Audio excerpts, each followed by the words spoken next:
Okay, thanks for that. The big mover on the index now is Tata Motors. It's up almost about 6% on the back of very strong Jaguar Land Rover wholesale numbers for this quarter.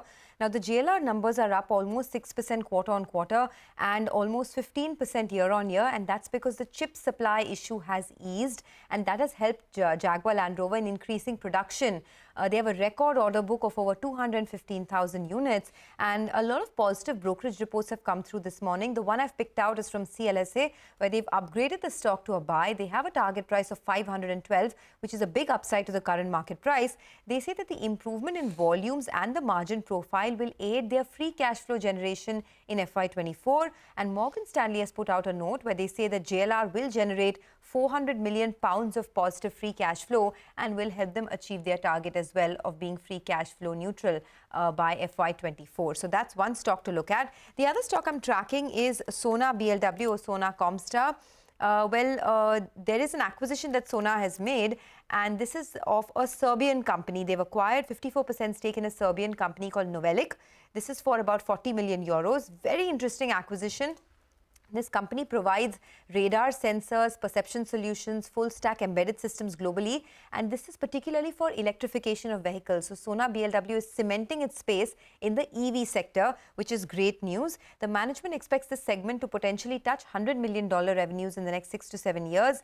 The acquisition will be funded through internal accruals, so they won't be taking any debt, and expects it to be EPS accretive from the first year itself. Now, Nomura says the growth opportunity is very high in the sensor segment as more and more vehicles become electrified and autonomous, and they continue to like the company's strategy of focusing on high technology products. They have a buy with a target price of 609 on the stock, which is also a big upside to the current market price despite the rally we've seen. But TCS is the other big headline maker this morning. Rima's here to tell us more on that. Rima. Thanks so much for that. So the stock has slipped after opening mildly in the green, and here are a couple of reasons why.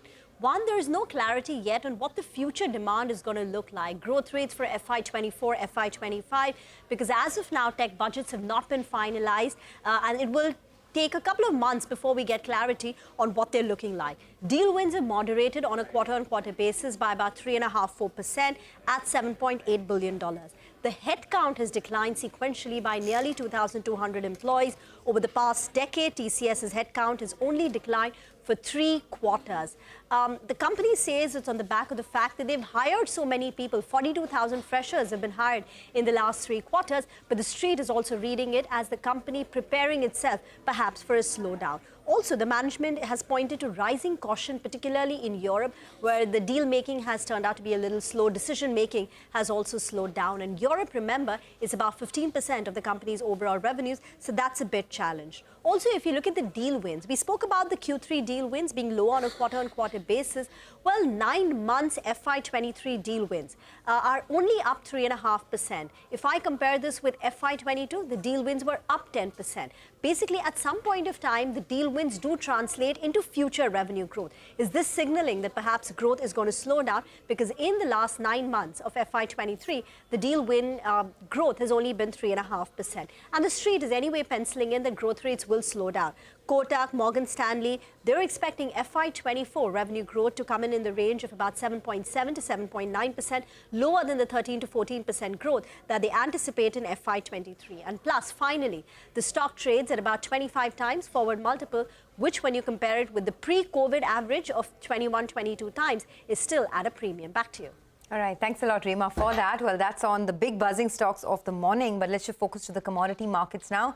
Manisha Gupta is joining in. Manisha, what